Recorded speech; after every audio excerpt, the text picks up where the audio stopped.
guys, so today's video is going to be my April Owls reading wrap-up video. I'm going to be going over all the books that I read for the Owls Magical Readathon that was hosted by Book Roast here on YouTube. I'll have her link down below. She did a great job. Everything was so well put together and it was so much fun to participate, so I'll have it linked down below. This was my little bullet journal spread that I did for the Magical Readathon. And it's definitely not my best work, but I just wanted something so that if I finished a prompt, I could color it in and write down the book that I had read for it. So I'm just going to go through all of them in alphabetical order. I was initially going for a Cursebreaker career, which had 6 prompts, and those were Ancient Runes, Arithmancy, Charms, Defense Against the Dark Arts, Potions, and Transfiguration. But about a week into the readathon, I decided I wanted to try and complete all 12. I was short by 2, but I still read more books than I was anticipating in the month. So we're going to go through the stack I have here, and I'll tell you what books I didn't finish and which ones I did. But I did pass for the Cursebreaker career. I completed all of those challenges. The first one was Ancient Runes, and for that I read Heartstopper by Alice Oseman. This is the first graphic novel in the series, and I really enjoyed it. I gave it 4 out of 5 stars. It was super cute and heartwarming, and this has like one of my favorite art styles. It's very like hand-drawn, and I really enjoyed that.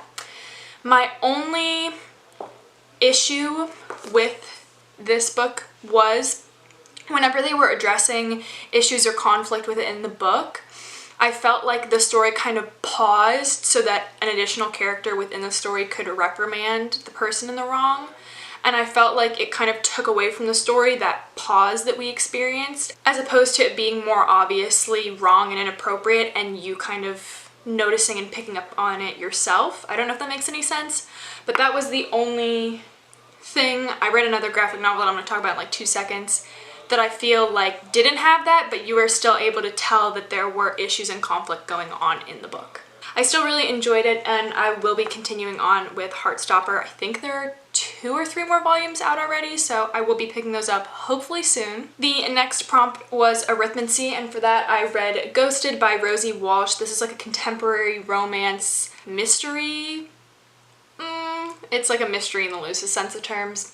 Basically, we follow the story of Eddie and Sarah, and they have a week-long whirlwind romance, and at the end of the week they promise to keep in touch with each other, and Eddie essentially ghosts Sarah. So we were trying to figure out why he kind of bailed on her and what went wrong, and there are definitely some plot twists in this book. I gave this a 3.5 out of 5 stars. I enjoyed it for what it was. Arithmancy was to read something outside of your favorite genre, so I did have a little bit of a hard time with that, but it had a plot twist I was not expecting, and I really did enjoy it while I was reading it. After about like the first 100 pages, then I really got into it.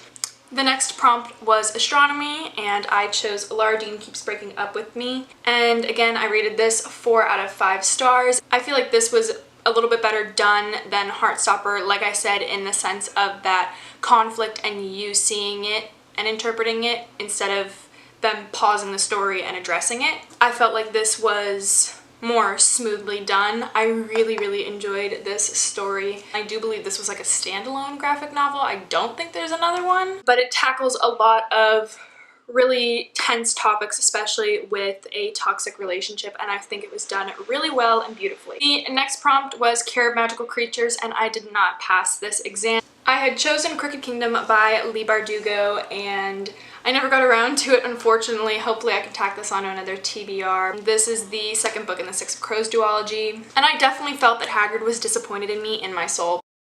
The next prompt was Charms, and for this I read An Ember in the Ashes by Sava Tahir. I did rate this 5 out of 5 stars. I am not going to talk too much about this because I did a whole book talk on it, so if you want to see my thoughts, opinions, feelings on the book, you can go watch that. But I really, really, really enjoyed this. I think the 4th and final book is coming out in December of this year, and I just ordered A Torch Against the Night, so hopefully that should be coming in soon, and maybe you guys will see it in a future reading vlog. It's my favorite book, I believe, of the whole readathon. The next prompt was Defense Against the Dark Arts, and I chose The Beholder by Anna Bright. This is partially set at sea, so it did count for that. And I rated this 3 out of 5 stars. During the beginning of the book, I had a really big problem with it being super metaphorical and lyrical, especially in the first 3 chapters. It was really, really bad. But at about page like 65, when they actually set to sea, it kind of leveled off and calmed down. At that point, I was much better, but it was really hard to get through that first bit, and it did kind of have the whole insta-love trope, so if you are not into that, I don't know if you would enjoy this. And there is a second book coming out in June, I believe, so I will be reading that. I want to see where the story goes. 3 out of 5 stars. Not too bad, and I did still enjoy it. Next was a divination, and this was turn your TBR into a random number generator, and I got Children of Blood and Bone by Tommy Adeyemi, and I did not finish this book. I did put it onto my May TBR because I really want to get to it, but the same thing with Crooked Kingdom, I just never got around to it, and I wanted to make sure I completed the prompts for my actual career instead of focusing on the other add-ons. I am very excited to be getting to this in the month of May. Next was Herbology, and I chose Monstrous for this, and I sadly rated this 2 out of 5 stars. I did not enjoy this, and I will not be continuing on with the graphic novel series. And I know so many people enjoy it, which really, I felt bad because I was like, I should like it, but my issue with this was I feel as a first volume in a graphic novel comic series, it should really explain and lay out everything that is going on in the story. And as soon as we were starting to get a little bit of background and insight on one character, it would completely jump to the dialogue of a new character, and I felt very confused. I was like, who are these people? How are they connected? So it was definitely not for me. It did not explain it very well. I liked the concept, and I liked Kippa. She was one of the side characters, and that was why I gave it 2 stars and not 1, but I sadly will not be continuing on with Monstrous. Next, for History of Magic, I of course had to read Harry Potter and the Prisoner of Azkaban since it is year 3 of O.W.L.s. I rated this 5 out of 5 stars. I absolutely loved it. If you do not know, in year 3 of Harry Potter, we are dealing with the prisoner from Azkaban, and there are Dementors guarding Hogwarts, so there's definitely a lot of conflict, and we have a really, really cool element in this book that it is so well done, not only in the story, but how it translated into movie, I feel like was so great. This is definitely my favorite book yet. I feel like I say that every time I finish another Harry Potter book, but 5 out of 5 stars, and I feel like it speaks for itself. Next was Muggle Studies, and this was a contemporary, so I read Madam Temptress by Megan March on ebook, and I rated this 4 out of 5 stars. It is the second book in the Creole Kingpin duology, and we are following Magnolia Marie Mason, who is a former madam, and Moses Buford Gaspard, who is one of Louisiana's most feared men. So he is finally coming back to New Orleans, and it is kind of a lovers reunite romance story, and it is obviously the continuation from Creole Kingpin.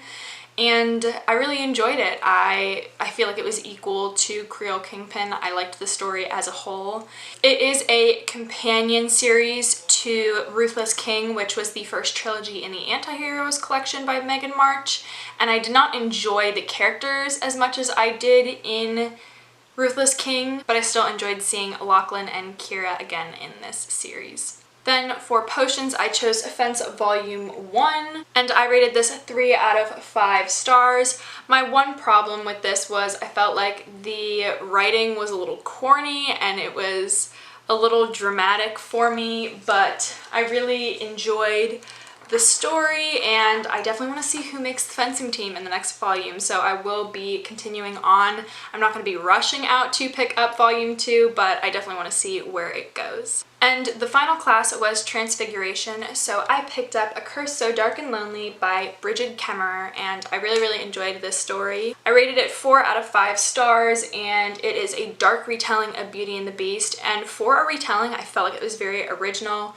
We get some disability rep in this book, and I really liked the way that the story went. I feel like we left off on a really great cliffhanger, and I'm excited to see where the story continues in A Heart So Fierce and Broken, which is the follow-up book. I thought that the writing style was very up my alley, pretty simplistic, descriptive enough, and I highly recommend this if you're looking for a Beauty and the Beast retelling. So those were all the prompts that I did or didn't complete for the O.W.L.s Magical Readathon. If you guys want to see future bullet journal spreads, let me know. This obviously, like I said, was not my best work, but I thought it was fun to kind of have like different symbols from the movie and book represent different courses. And I really enjoyed being able to vlog and share my experience with you guys on how I finished the books. So I hope you guys enjoyed this video. I hope you're having a good day, and I will see you in my next one. Bye guys.